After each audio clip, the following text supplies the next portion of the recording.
Good morning students. 10th SS Bharat में राष्ट्रवाद में हम पहुंच गए हैं स्त्रोत ख। इससे पहले हम थोड़ा सा इस बॉक्स को देखते हैं। 1928 में वल्लभ भाई पटेल ने गुजरात के बारदोली तालुका में किसान आंदोलन का नेतृत्व किया, जो कि भू राजस्व को बढ़ाने के खिलाफ था। यह बारदोली सत्याग्रह के नाम से जाना जाता है और यह आंदोलन वल्लभ भाई पटेल के सक्षम नेतृत्व के तहत सफल रहा। इस संघर्ष का प्रचार व्यापक रूप से हुआ और इसे भारत के कई हिस्सों में अत्यधिक सहानुभूति प्राप्त हुई। हमने जो कल वाली वीडियो के अंदर बारदोली किसान आंदोलन उसमें आपने भरा था 1928 के अंदर बारदोली गुजरात में, जहां से वल्लभ भाई पटेल को सरदार की उपाधि मिली और उसके बाद वो सरदार वल्लभ भाई पटेल के नाम से जाने जाने लगे।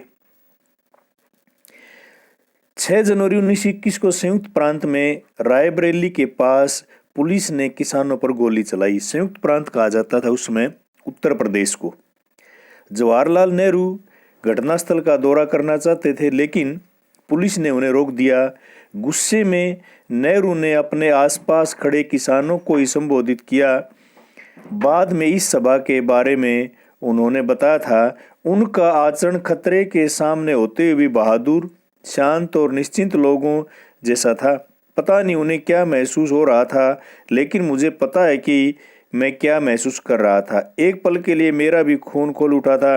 अहिंसा तो न जाने कहाँ छूट गई थी, लेकिन सिर्फ एक पल के लिए, जिसे ईश्वर की कृपा से हमें विजय द्वार पर ले जाने के लिए भेजा गया, उस महान नेता के विचार मुझे याद आ गए और मैंने देखा कि मेरे आसपास बैठे और खड़े किसान मेरे से कम उत्तेजित, मेरे से ज़्यादा शांत थे। मेरी दुर्बलता का एक क्षण बीत गया। मैंने पूरी विनम्रता के साथ अहिंसा पर उनसे बात की। यह सबक उनसे ज़्यादा मुझे सीखना था। उन्होंने मेरी बात समझी और शांति से चले गए। यानी कि अहिंसा के मार्ग पर चलते हुए ही सरदार वल्लभ भाई पटेल ने और नेहरू जी ने ये कार्य किया। अब देखिए, आदिवासी किसानों ने महात्मा गांधी के संदेश और स्वराज्य के लिए विचार का कुछ और ही मतलब निकाला और आंध्र प्रदेश के गुडेम पहाड़ियों में 1920 के दशक की शुरुआत में उग्र गुरिल्ला आंदोलन फैल गया। गुरिल्ला आंदोलन क्या होता है? एक तो लड़ाई होती है बेटा कि आमने सामने, जैसे तलवार हैं, भाले हैं, बर्छे हैं, गदा है, उनसे युद्ध होते थे। गुरिल्ला युद्ध होते हैं छिप छिप कर युद्ध करना, मोर्चों में युद्ध करना। कि पहाड़ियों, ये युद्ध ज्यादातर पहाड़ियों में ही लड़े जाते हैं कि आक्रमण किया फिर छिप गए, फिर दूसरी ओर से सेना आई, उसके ऊपर आक्रमण कर दिया, फिर छिप गए, तो उसको बोलते हैं गुरिल्ला युद्ध प्रणाली। बहुत से क्षेत्रों में जहां भी अंग्रेजी सरकार ने बड़े बड़े जंगलों में लोगों के दाखिल होने पर पाबंदी लगा दी। लोग इन जंगलों में न तो मवेशियों चरा सकते थे, न ही जलावन के लकड़ी फल बीन सकते थे। इससे पहाड़ों के लोग परेशान हो गए। अब वो लोग तो रहते पहाड़ों में थे, वही उनके घर थे। अब वहां तो न लकड़ी काट सकते, न पशुओं को चरा सकते, न फल तोड़ सकते, तो नाराजगी वाजिब थी। न केवल उनका रोजी रोटी पर असर पड़ा, बल्कि उन्हें लगता था कि परंपरागत अधिकार भी छीने जा रहे हैं। जब सरकार ने उन्हें सड़कों के निर्माण के लिए बेगार करने पर मजबूर किया, तो लोगों ने बगावत कर दी। अब एक तो उनको जंगलों में नहीं जाने दिया, वो बेचारे भूखे मरने लगे, तो सरकार ने उनको कहा कि तुम्हें काम देंगे, वहां सड़क बनाई जाएंगी और वहां भी उनसे बेगार करवाएगी। यानी काम करवा करके पैसे ना देना, उसको बोलते हैं बेगार। उनका नेतृत्व करने वाले अल्लूरी सीताराम राजू एक दिलचस्प व्यक्ति थे। उनका दावा था कि उनके पास बहुत सारी शक्तियां हैं। वह सटीक खगोलीय अनुमान लगा सकते हैं, लोगों को स्वस्थ कर सकते हैं तथा गोलियां भी उन्हें नहीं मार सकती। राजू के व्यक्तित्व से चमकतर विद्रोहियों ने को विश्वास था कि वह ईश्वर का अवतार हैं। राजू महात्मा गांधी की महानता गुण गाते थे। उनका कहना था कि वह असहयोग आंदोलन से प्रेरित हैं। उन्होंने लोगों को खादी पहनने तथा शराब छोड़ने के लिए प्रेरित किया। साथ ही उन्होंने यह दावा भी किया कि भारत अहिंसा के बल पर नहीं बल्कि केवल बल प्रयोग के जरिए आज़ाद हो सकता है। गुडेम विद्रोहियों ने पुलिस थानों पर हमले किए, ब्रिटिश अधिकारियों को मारने की कोशिश की, स्वराज्य प्राप्ति के लिए गुरिल्ला युद्ध चलाते रहे और 1924 में राजू को फांसी दे दी गई। राजू अपने लोगों के बीच लोक नायक बन चुके थे। आज भी गुडेम पहाड़ियों के अंदर आदिवासी क्षेत्रों में अल्लूरी सीताराम राजू को एक क्रांतिकारी स्वतंत्रता सेनानी के रूप में लोग पूजते हैं। यानी अपने आप को कहते तो महात्मा गांधी शिष्य थे, लेकिन अहिंसा पर चलने वाले नहीं थे कि जैसे को तैसा, जैसा अंग्रेज करेंगे हम उनके साथ वैसा ही व्यवहार करेंगे। इसलिए उन्हें गुरिल्ला युद्ध जारी रखा। बागानों में स्वराज। महात्मा गांधी के विचार और स्वराज की अवधारणाएं बारे में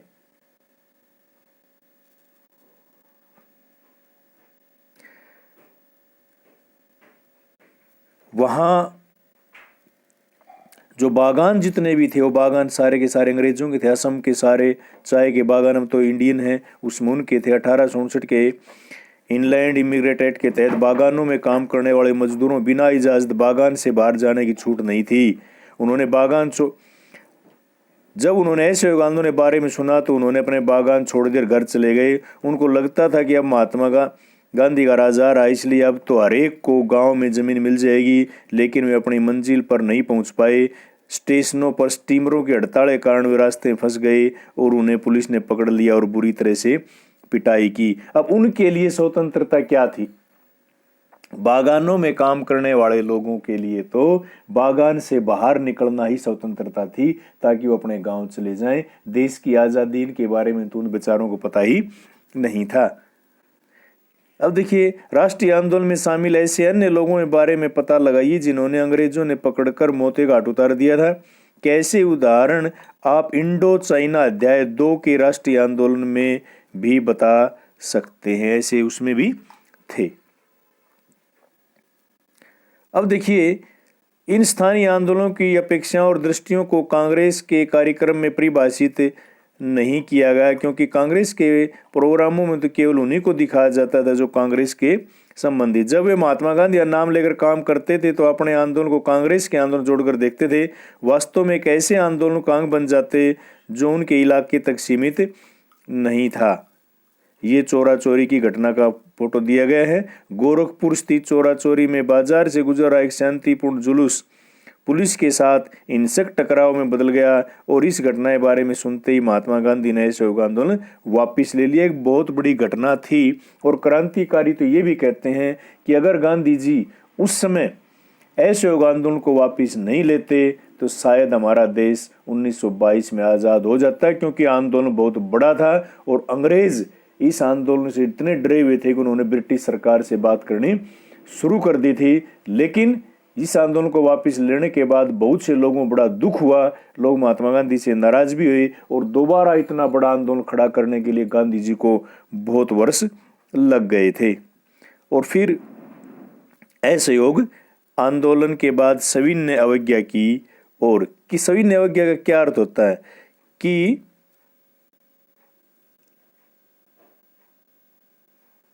हम किसी की बात को भी बड़े विनम्र ढंग से इनकार कर दें कि नहीं, मैं आपका काम नहीं करूंगा। कांग्रेस के कुछ नेता इस तरह के जनसंग्रह थक चुके थे। 1919 के गवर्नमेंट ऑफ इंडिया एक्ट के तहत गठित की प्रांतीय परिषदों में चुनाव में हिस्सा लेना चाहते थे। उनको लगता था परिषदों में रहते हुए ब्रिटिश नीतियों का विरोध करेंगे, सुधारों की वकालत करेंगे। CR दास और मोतीलाल नेहरू ने परिषद राजनीति में वापस लौटने के लिए कांग्रेस के भीतर ही स्वराज्य पार्टी का गठन कर डाला और जवाहरलाल नेहरू और सुभाष चंद्र बोस जैसे युवा नेता ज्यादा उग्र जन आंदोलन और पूर्ण स्वतंत्रता के लिए दबाव बनाए। यानी महात्मा गांधी का विरोध उसके बाद शुरू हो गया। मोतीलाल नेहरू और CR दास ने तो चुनाव में भाग लेने की बात कही कि अगर चुनाव में भाग लेंगे, परिषदों में अंग्रेजों के साथ हम बैठेंगे तो वहां पर ब्रिटिश सरकार का हम विरोध कर सकते हैं। तो मोतीलाल नेहरू जो पंडित जवाहरलाल नेहरू के पिताजी थे, उन्होंने और CR दास ने स्वराज्य पार्टी का गठन किया। आंतरिक बहस व अंतरिम माहौल में ऐसे तत्व थे जिन्होंने 20 के दशक के आखिरी सालों में भारतीय राजनीति की रूपरेखा को ही बदल दिया था। 1926 से कृषि उत्पादों गिरने लगी और 1930 के बाद पूरी धराशायी हो गई। कृषि उत्पादों की मांग गिरी और निर्यात कम होने लगा तो किसानों को अपनी उपज बेचना और लगान चुकाना भारी पड़ने लगा और 1930 तक ग्रामीण इलाकों के अंदर उथल पुथल हो गया।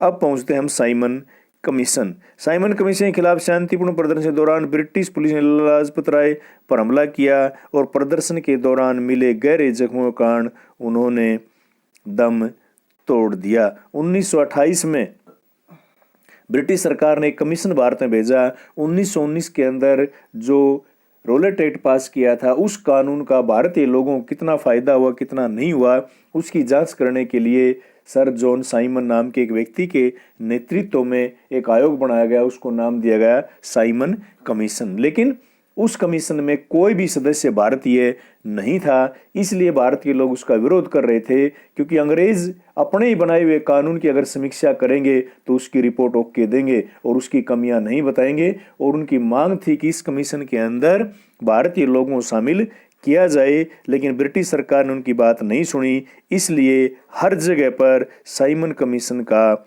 विरोध किया गया।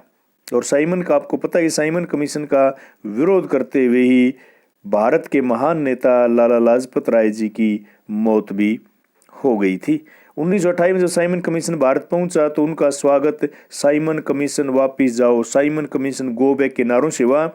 कांग्रेस और मुस्लिम लीग सभी पार्टियों ने प्रदर्शनों में हिस्सा लिया और इस विरोध को शांत करने के लिए वायसराय लॉर्ड इरविन ने अक्टूबर 1929 में भारत के डोमिनेंट स्टेट का गोलमोल सा ऐलान किया और उन्हें इस बारे में कोई समय सीमा तय नहीं, यानी डोमिनेंट स्टेट का मतलब था कि आपको थोड़ी बहुत रियायतें दे दी जाएंगी। उन्होंने इस बारे में कोई समय सीमा नहीं बताई। उन्होंने सिर्फ इतना कहा कि भावी संविधान के बारे में चर्चा करने के लिए गोलमेज सम्मेलन आए। गोलमेज की एक गोल मेज के ऊपर बैठ करके बातचीत करना, उसको बोलते हैं गोलमेज सम्मेलन। इस प्रस्ताव से कांग्रेस नेता संतुष्ट नहीं थे और जवाहरलाल नेहरू और सुभाष चंद्र बोस के नेतृत्व में कांग्रेस का तेज तर्रार खेमा आक्रामक तेवर अपनाने लगा और उदारवादी और मध्य मार्गी नेता ब्रिटिश डोमिन के भीतर ही संवैधानिक व्यवस्था के पक्ष में थे। दिसंबर 1929 में जवाहरलाल नेहरू की अध्यक्षता में कांग्रेस का लाहौर अधिवेशन पूर्ण स्वराज्य की मांग की औपचारिक रूप मान लिया गया। तय किया गया 26 जनवरी 1930 को स्वतंत्रता दिवस के रूप में मनाया जाएगा और उस दिन लोग उस पूर्ण स्वराज्य के लिए संघर्ष की शपथ लेंगे। और इस उत्सव को बहुत ही कम लोगों ने ध्यान दिया गया। ये हमने मैम में भी किया था। कांग्रेस का अधिवेशन 1929 दिसंबर 1929 में लाहौर में, जिसमें पूर्ण स्वराज्य की मांग की गई और 26 जनवरी 1930 को पहला स्वतंत्रता दिवस कांग्रेस पार्टी के द्वारा मनाया गया। इसके भाग में हम आगे करेंगे। एक मैप भी मैं आपको भेज रहा हूं, उसको भी आप अच्छी तरह से स्टडी करके और साफ सुथरा भर करके और अपनी नोटबुक के साथ उसको अटैच करेंगे। Thank you.